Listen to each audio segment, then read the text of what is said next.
Uh, Colonel Roland Villela and Colonel Hector Grijaldo, Your Honor, Mr. Chair. So tatlo lang kayo. Yes, Mr. Chair. Former Major Jimmy Portalosa, do you confirm that statement of Colonel Garma? Yes, Your Honor. Okay, so tatlo. So Grijaldo and Bilila. Tama. Yes, Your Honor. Yung Yes, Bilila, Mr. yun Chair. yung former husband mo. Yes, Mr. Chair. Yung Grijaldo, A classmate, Your Honor. kaklase mo. Yung former husband mo, ex mo, is kaklase mo rin. Yes, Your Now, Honor. saan ngayon naka-assign si Grijaldo? Colonel Grijaldo. I think, Your Honor, PIDEG, Your Honor, Pedegwer. Kamkrame, based in Kamkrame. Anybody from the Philippine National Police? General, do you confirm? Please.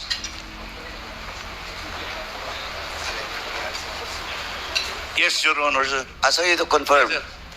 And do you also confirm that during the ambush of former Brigadier General Barayogay, he was then the Chief of Police?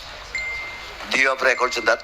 I do not have any information to that incident, sir. With Okay. regard to the ambush of... Can you furnish this committee Yes, Ah. Mr. Chair, sir. the data when that ambush happened? Yes, Mr. Chair, sir. We will do. Okay. Since, Mr. Chairman, since Colonel Grijaldo is not around, maybe we can ask him on the next hearing. But before I proceed to my next question, Ma'am Garma, during the ambush of former General Barayoga, which is class 83, di ba? Class 83 siya. I'm not sure, Your Honor. Ayan ka na naman. Hindi ko lang, maybe, Ikaw, ma'am, please. Kasi simpleng-simpleng tanong. Because that time, do you confirm that he is the corporate secretary? yes, Your Oh, Honor. PCSO? He's our board secretary. So yes. you don't know? Namatay niya yung corporate secretary mo? Ah. You don't even know that he is class 83? Simpleng-simpleng tanong lang po. That I'm- was in the news. Alam ko eh. Bakit nag-evade ka? Simple question. Again I warn you. I might cite you in contempt. Oh, do you confirm na he's a class 83? 83 ba siya?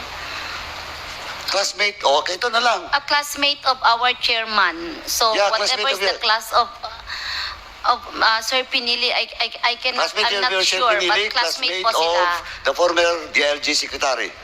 Tama? Yes, Your Oh. Honor. Ito ako, pagbibigyan kita, ma'am, yung sinasabi ko, diretso na ang pagsasagot. Yes, Your Honor. Kasi ang dami, pinapakinggan ko na kanina yung mga tanong. Ako nagtanong sa iyo kanina, pinakontempt na kita. Because usually your answer is maybe. Maybe yes, maybe not. Simple question. Mamaya, pupuntahan kita dyan. Okay, anyway. Now, so you confirm that tatlo kayo pumunta kay Jimmy Fortaleza because Jimmy Fortaleza is your classmate. Yes, Your Okay. Honor. Now, but of course, you deny that you talked to Jimmy Fortaleza in his affidavit na you talked to him and asked him about the operations. Pero you never tell him the time.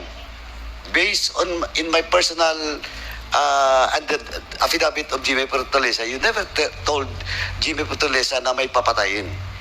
You only told him na may operations. And pag sinabi mo yung operations, pag sa police, marami yan.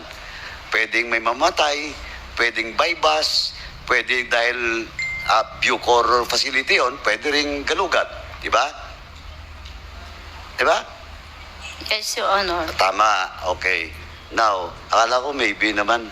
Anyway, now, and also, Jimmy Fortaleza, in his affidavit, narrated na tumawag ka sa kanya. But of course, you denied it. That's why we are forced to order the NTC to submit, no?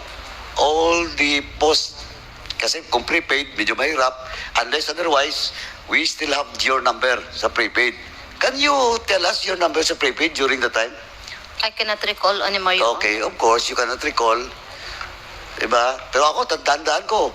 Yung isang tinipuno ko, naiwan ko dun sa labas. Hindi ko na nabalikan, pero matandaan ko pa rin yung numero ko. Pati yung pati yung company, smart. Anyway, sige. Now,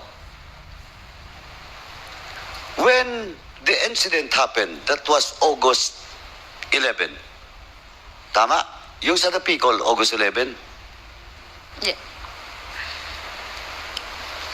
Matandaan. August 11 ba?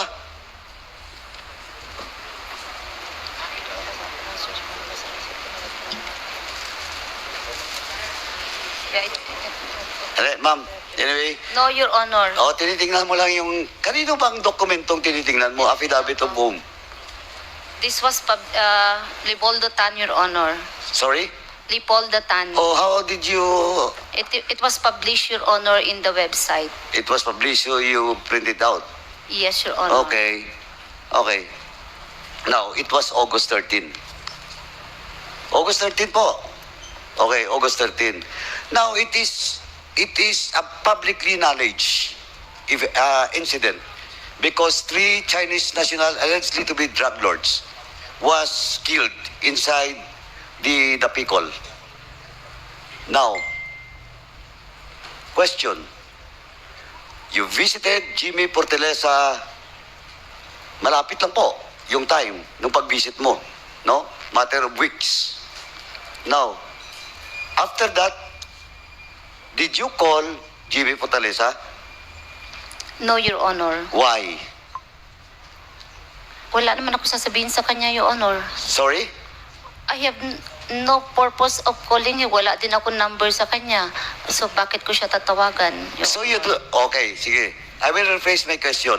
You don't visit Jimmy Portelesa after that incident? So, Wala. wala na po, Your Honor. Oh, you don't bother to ask Jimmy Portelesa what really happened inside the Picol?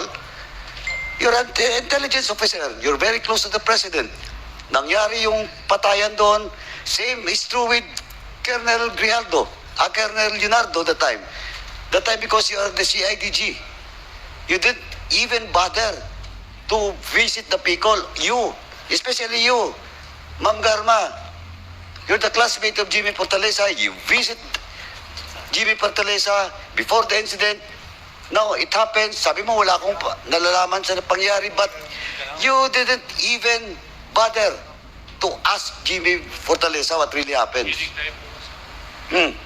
Wala akong number sa kanya, Mr. Hindi Chair. nga. Wala How kang can I number. call? How can I ask? Oh, but some of Mr. your classmates has a number of Jimmy Portelesa. I don't know, Mr. Chair. Oh, you don't know na naman. Pero ang sinasabi ko lang, you don't even bother to visit Jimmy Portelesa after the incident to check what really happens inside that colony. No, no, Mr. Chair. Oh, kaya nga eh. Ayun nga ang sinasabi ko eh. Na nagbisita kayo, may nangyari, after that, you didn't even bother. That time, President Duterte has already assumed office. We will go in that direction mamaya. Maybe Chairman Ako will discuss to you about it. Now, next. Eto, malapit-lapit na tayo, mamas. Please, sabihin mo lang po ang totoo. Okay, now. Sabi mo kanina, January 16, you start schooling, tama? Nag-schooling ka? January 2016, yes, Your Yeah, January 2016. So safe ka. Kasing nangyari, August, because, ano yun, OSEC? Yes, For Your full Honor. kernel. Yes, Your Honor. Kailan ka na-promote as full kernel? 2018, Your Honor. 2018. 18? 16? Yeah, 18, Your Honor. Sigurado ka?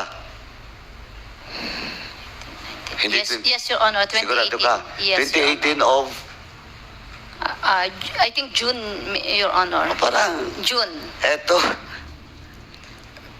It's It's June Ma'am. of 2018, Your Honor. Oh, I ma'am, retired kasi yung mga 1 year ganyan after. sa pulis, hindi ako pulis, pero as far as I know, pagdating doon sa colonel na posisyon hanggang general, hindi malilimutan ng general o colonel na na-promote siya this year and this month.